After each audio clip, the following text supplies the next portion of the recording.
A show of support next at 7. Holocaust survivors gather at the Museum of Jewish Heritage. Their hope for the safe return of the hostages kidnapped by Hamas. Plus, a utility worker being hailed a hero. His quick action to rescue kittens from a high voltage area. That's next at 7.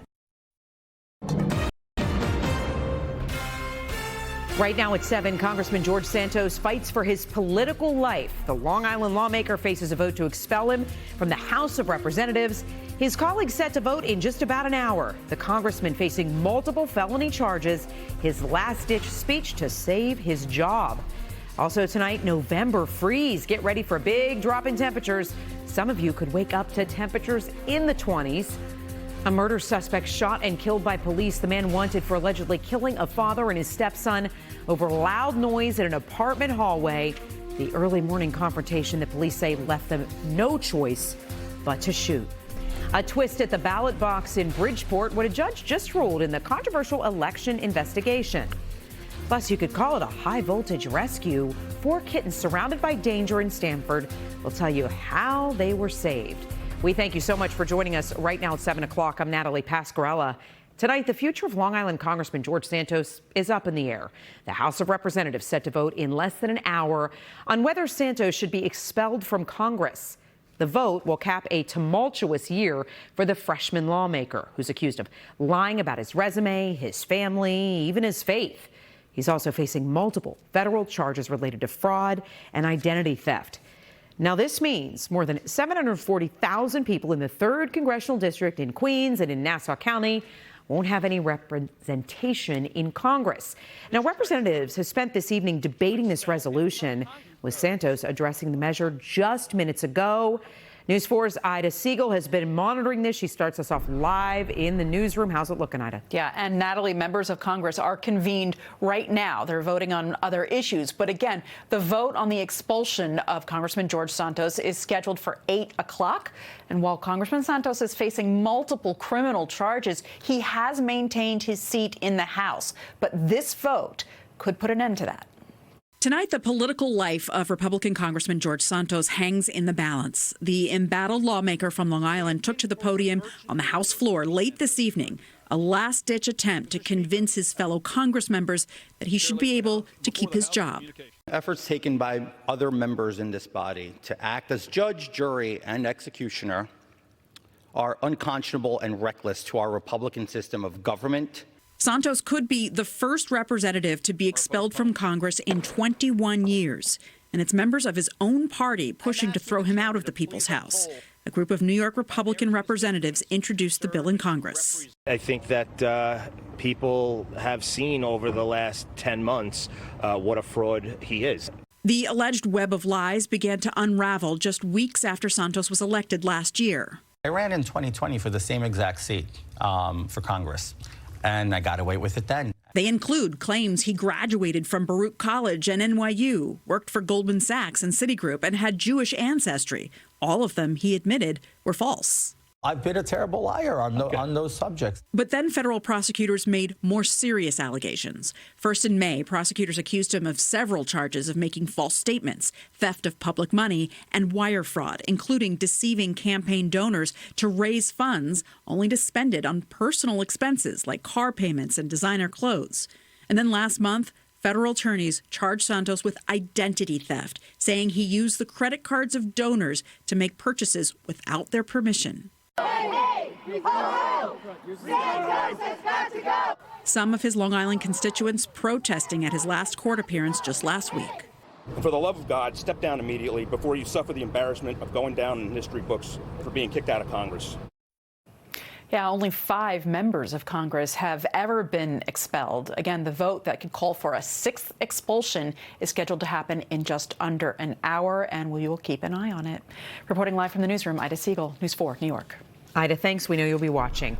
Right now, it's a brisk but beautiful early fall evening outside on the first night of November. But the clear skies mean the temperatures could plummet tonight as we bring in Storm Team 4's Janice Huff. You said some of us could wake up to temps in the 20s, Janice. And some of us will be bringing out our winter coats for the first time, too, Natalie. Right. It's the first coldest air of the season tonight, and everyone is in the 30s or the 20s, no matter where you are, including New York City, down to 36 tonight. But 20-degree temperatures off to the north and west, and below freezing freezing down the Jersey Shore and parts of Long Island, too. Those are the areas that are under the freeze warnings for tonight. Coastal Connecticut, Long Island, over towards the New Jersey, much of New Jersey, actually, where the temperatures will drop to the mid-20s later tonight.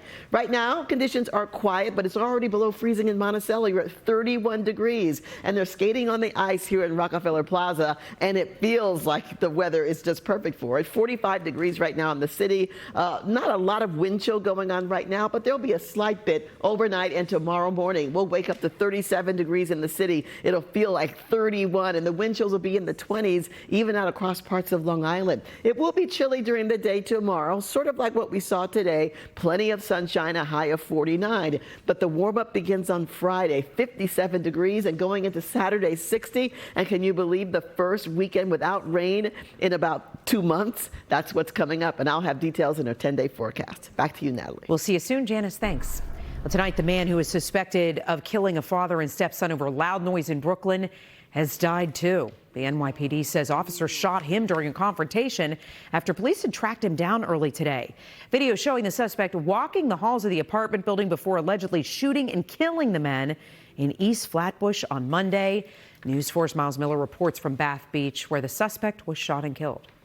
Jason Pass's photo, name, and license plate was in the phone of every Brooklyn cop since Sunday, when police say he decided to solve a dispute among neighbors with the execution-style murders of a father and his stepson.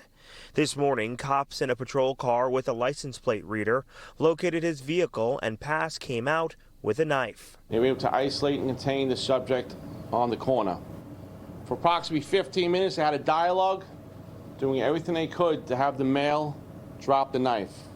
At the end of this, the male, for some unknown reason, in a full sprint, charged the officers. Cops shot Pass 4 times. He died at NYU Langone Hospital here in Brooklyn.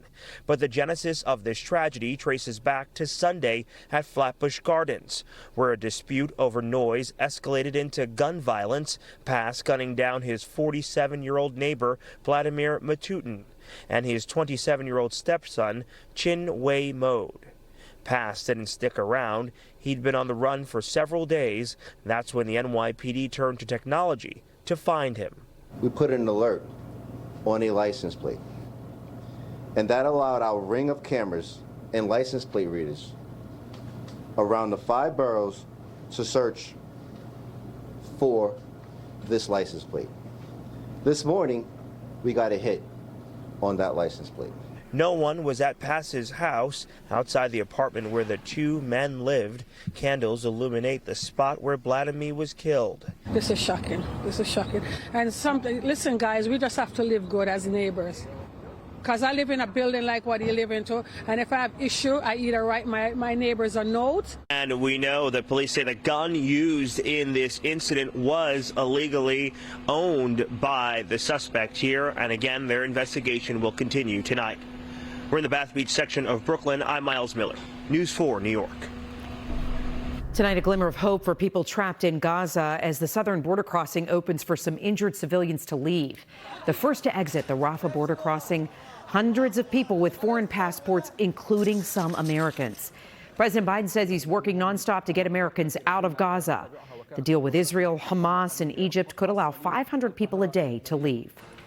And the war between Israel and Hamas only intensifying, with Israel striking the same refugee camp near Gaza City that was hit yesterday. Hamas claims dozens of civilians were killed or injured. Israel says the strike targeted a Hamas command center. Israel continuing to attack Hamas by air, ground, even sea as it's trying to destroy the terror group after those deadly attacks back on October 7th. Israeli troops also searching for the 240 hostages kidnapped that day, still being held by Hamas. Tonight, News 4's Andrew Siff reports on the powerful project here at home from Holocaust survivors to help bring home those hostages. This picture is worth more than 1,000 words. Those holding the posters are Holocaust survivors. And the posters, men and women held captive since October 7th by Hamas. Please let those innocent people go and stop the killing. Dolly Rabinovich was 12 years old when she survived the Auschwitz concentration camp. I am very emotional about it because I have been also kidnapped. Her story and dozens of others highlighted today at the Museum of Jewish Heritage in Lower Manhattan. Saul Mermelstein, age 94, one of those recalling the horrors of Auschwitz at age 14. We had to line up 5 in a row. Remembering his brothers were in a different line. The 2 younger ones did not survive. The 2 younger, they went to the left. That means I never saw them again. The goal was to, as closely as possible, match the numbers, to get 240 Holocaust survivors to hold up images of 240 hostages. To find the path forward, we first must look backwards. Jack Simone of the Auschwitz Jewish Center dreamed up today's photo shoot. A whirlwind of work made it a reality in 3 days. His goal, the hostages' loved ones will see these survivors and draw strength. To send a message of hope to their families and to instill that same courage in all of the rest of us. Sammy Steigman, who survived a labor camp in the 1940s, says recognizing hate and calling it out remains a critical mission. I do not want to make comparisons to the past, but I do want them to learn from the past, to see the signs of today, and to know how to combat it. In Lower Manhattan, Andrew Siff, News 4 New York. Move now to the high drama developing in court this week as the family of former President Donald Trump begins to testify in his civil fraud trial over his businesses in the state of New York. First on the stand this afternoon, Donald Trump Jr. And News 4's Erica Byfield is at the courthouse in Lower Manhattan with more. I should have worn makeup. Donald Trump Jr. appeared relaxed next to his attorneys, testifying as a defendant in New York's Supreme Court. New York's Attorney General says that he, his brother Eric, and their dad, Donald Trump Sr., and others committed fraud, an allegation that all of them deny. On the stand, he started off by answering questions about his education. He said that he went to the Wharton School for Business. And that's when a state's attorney asked him what he knows about the term GAAP, generally accepted accounting principles. He said that he was familiar with it. Asked what else he knows, he said, "No, that's what I have CPAs for." The state alleges that he and other members of the Trump organization used financial lies to get favorable loans, insurance policies, and to close deals. The defense disputes that claim. Wednesday also included expert witness testimony. The state called an investment banker to the stand. He told the judge that he reviewed Trump's financial statements and he believes that they were misleading. A footnote in a report that he prepared says the subject loans made lots of money, but the fraudulent SFCs cost the banks lots of money. Thus, accurate SFCs would have allowed the lenders to make even more money than they did. Then he added that he thinks that the banks lost out on $168 million of interest. On cross, he faced a barrage of questions. Trump's attorneys openly said that they wanted to challenge his credibility and his memory. We heard banks are willing to lend to high net worth individuals because they get repaid. Is that what happened here? Right. McCarty said yes. After that, the lawyer got McCarty to say that so far, state taxpayers have paid more than $350,000 for his analysis. In court Wednesday, Donald Trump Jr. told the judge that he's been an executive vice president for the Trump Organization since 2011, saying at points he reported to his dad and the former CFO, Alan Weisselberg, who did jail time for tax fraud. Asked by Weisselberg no longer works for the Trump Organization, he said, some legal issues that he got himself into. He was on the stand today for about 90 minutes. We expect him to continue to take direct questions in the morning. After that, he will take some questions from the defense. Then his brother, Eric Trump, will answer questions from the stand. Natalie? Erica, thank you. A Cornell University student charged for making violent threats against Jewish people faced a judge today in Syracuse. Patrick Dye was arrested yesterday after allegedly threatening to, quote, shoot up a campus building with an assault rifle. That building is a largely kosher cafeteria next to the Cornell Jewish Center. The prosecutor said that Dye admitted to calling for Jews to be murdered, raped, and beheaded. Investigators say they traced the threatening messages to Dye's computer IP address. We're just getting started tonight at 7. Just in tonight, new clues on human remains found on Long Island, what investigators just revealed. Plus, the ballot box controversy out of Bridgeport has a new twist. The new order from a judge is next. Just in tonight, New York State police have identified the human remains found in a park on Long Island. They say the man was the victim of a homicide. He's been identified as 20-year-old Yoneli Ramos Moreno. Police say he has last lived in Brentwood. Police say people found the remains on a trail at Sunken Meadow State Park in Suffolk County. Investigators didn't say, though, how he died. They do believe it was recently. New tonight, a state judge out of Connecticut has ordered a new Democratic mayoral primary in the city of Bridgeport. This all comes after surveillance video showed that woman stuffing what appeared to be absentee ballots into an outdoor ballot box days before the original primary. The judge determined the allegations of possible fraud warrant throwing out the results of the September 12th primary, which incumbent Mayor Joe Ganim won by 251 votes. Absentee ballots secured his margin of victory. The new primary date, though, has not yet been set. We'll keep you posted on that. Big setback for New Jersey's dreams of green energy. 2 massive wind power projects off the Garden State's coast are now a bust. The energy developer Ørsted is backing out. Governor Murphy declined to comment about the company's decision to walk away, other than to tell us he's not happy. New Jersey Senate Minority Leader tonight said the sudden cancellation proves it was an unsustainable model with plenty of red flags. Governor Murphy insists that New Jersey is still all in on offshore wind, calling it critical to the future.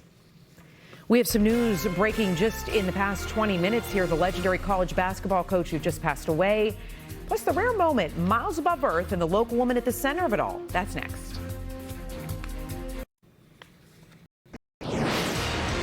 Breaking right now at 7 o'clock, legendary college basketball coach Bobby Knight has died, according to a statement from his family. He won 3 NCAA titles with Indiana University. He won more than 900 games, but his career was also marked with controversy.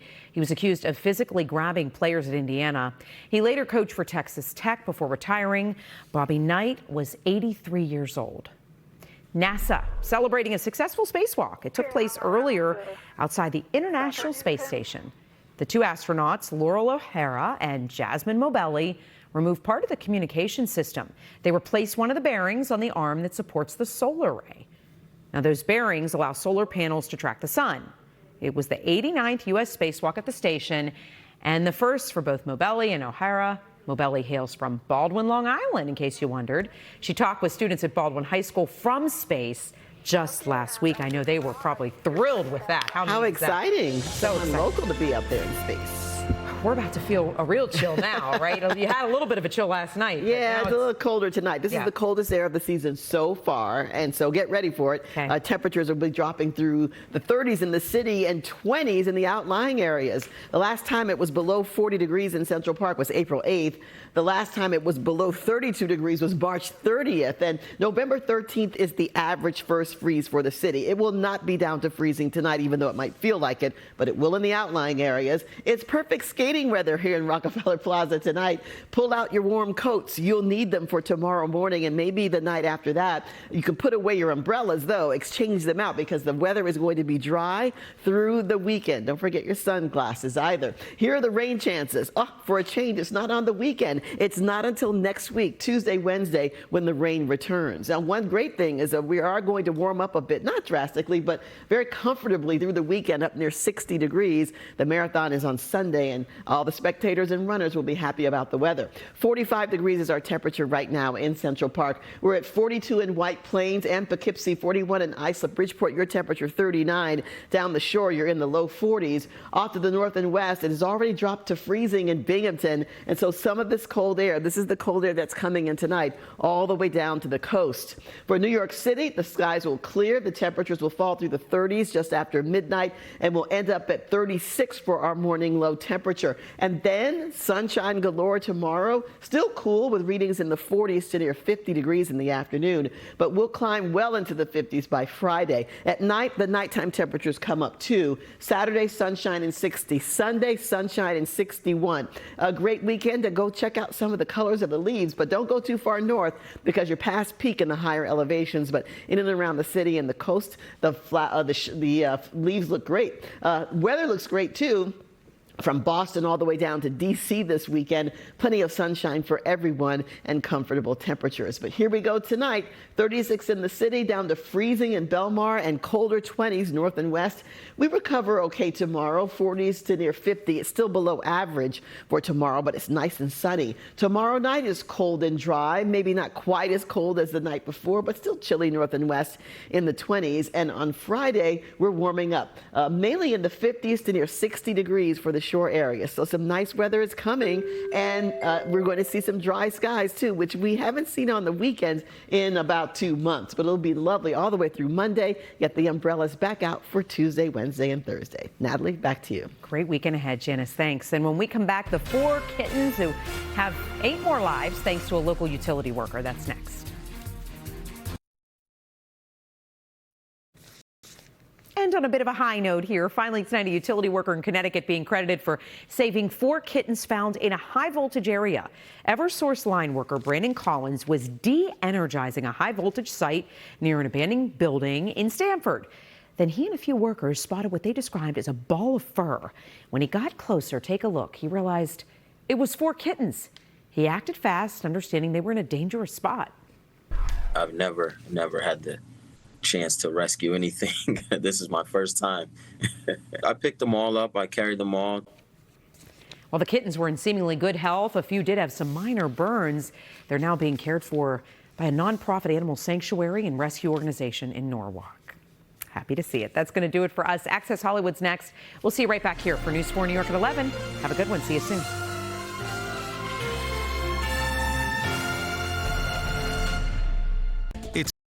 It's a simple way to send someone money.